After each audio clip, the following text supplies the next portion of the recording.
bahwa di dalam pembacaan wakaf atau ketika kita memberhentikan bacaan itu disyaratkan harus mengeluarkan nafas.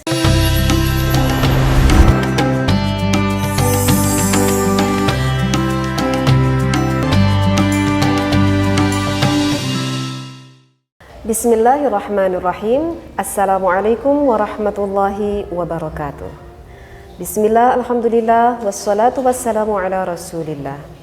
Bertemu lagi bersama saya. InsyaAllah kali ini saya akan membahas hukumnya membaca basmalah di antara surat 2. Yang mana kutipan ini diambil dari kitab Hidayatul Mustafid karangan Muhammad Asy-Syaikh Muhammad Afandi Al-Mahmud maksud saya. Beliau mengatakan di dalam kitabnya bahwa hukumnya membaca bismillah di antara surat 2 itu terbagi menjadi 4 macam atau 4 bagian. Dari 4 macam atau 4 bagian ini ada satu yang kita tidak boleh membacanya. Jadi artinya yang boleh kita baca itu ada 3. Yang tidak boleh kita baca berarti ada 1. Mana saja yang boleh kita baca? Yang boleh kita baca yang pertama adalah waqful jami'. Artinya waqful jami' adalah memberhentikan seluruhnya. Setiap di dalam pembacaan waqaf, bagi yang belum tahu atau yang belum faham, bahwa di dalam pembacaan wakaf atau ketika kita memberhentikan bacaan itu disyaratkan harus mengeluarkan nafas, ya.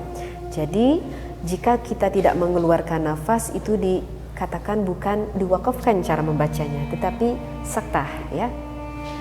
Contoh yang pertama, jika diberhentikan seluruhnya, misalkan ada 2 surat kan, ini hukumnya membaca basmalah di antara surat 2.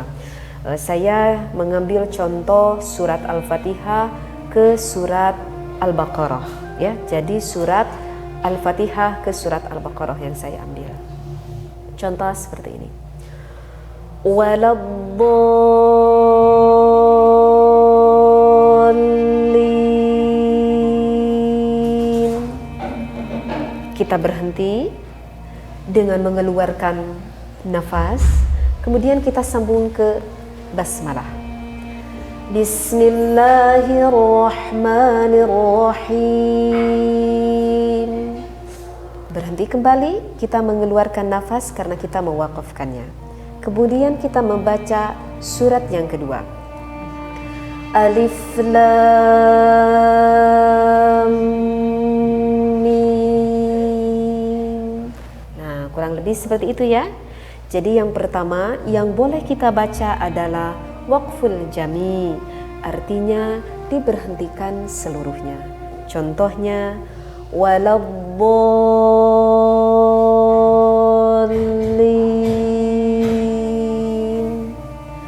Bismillahirrahmanirrahim. Alif Lam.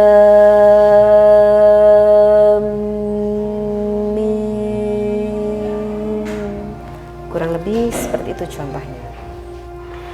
Dan untuk yang kedua yang boleh kita baca adalah waslul basmalah bis surah. Yang kedua adalah waslul basmalah bis surah. Jadi pertama kita wakafkan dulu surat yang pertama. Setelah diwakafkan kita membaca basmalah dengan sempurna.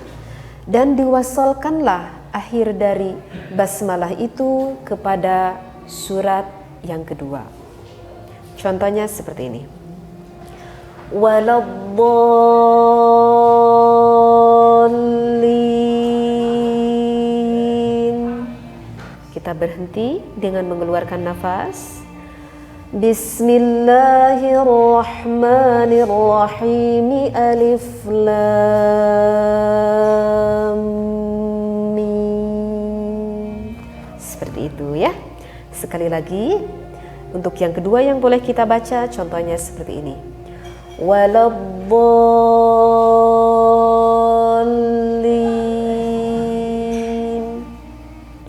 Bismillahirrahmanirrahim. Alif lam mim. Seperti itu. Dan untuk contoh yang ketiga yang boleh kita baca itu adalah waslul jami.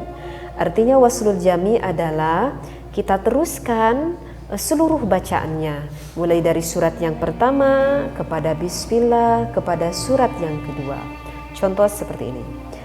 Waladdallina bismillahirrahmanirrahim. Alif lam mim. Harus yang bernafas panjang juga ya untuk contoh yang ketiga. Nah, mungkin sudah paham ya dimanapun Anda berada. Sekarang untuk contoh yang satu yang tidak boleh dibaca. Yang tidak boleh dibaca itu adalah waslus surah bil basmalah. Sekali lagi, untuk yang kita tidak boleh dibaca itu adalah waslus surah bil basmalah. Yang artinya kita wasalkan surat yang pertama kepada bismillah. Setelah itu kita berhenti, kita mewakafkan, kita kemudian membaca surat yang kedua. Contoh yang tidak boleh dibaca. Waladdallina bismillahirrahmanirrahim. Kita berhenti di sini, kita mengeluarkan nafas di sini, kemudian kita membaca alif lam mim. Nah, seperti itu. Kenapa untuk yang terakhir ini kita tidak boleh mengucapkan seperti itu? Karena takut ada yang menyangka bahwa basmalah itu ada di akhir surat, ya. Jadi itulah yang menjadikan alasan ulama tajwid berpendapat bahwa tidak boleh mewassalkan surat yang pertama kepada basmalah. Jadi alasannya sekali lagi karena takut ada yang berprasangka bahwa bismillahirrahmanirrahim itu ada di akhir surat. Mudah-mudahan semua yang mendengarkan dapat memahaminya akan apa yang saya sampaikan. Wabillahi taufiq wal hidayah. Wassalamualaikum warahmatullahi wabarakatuh.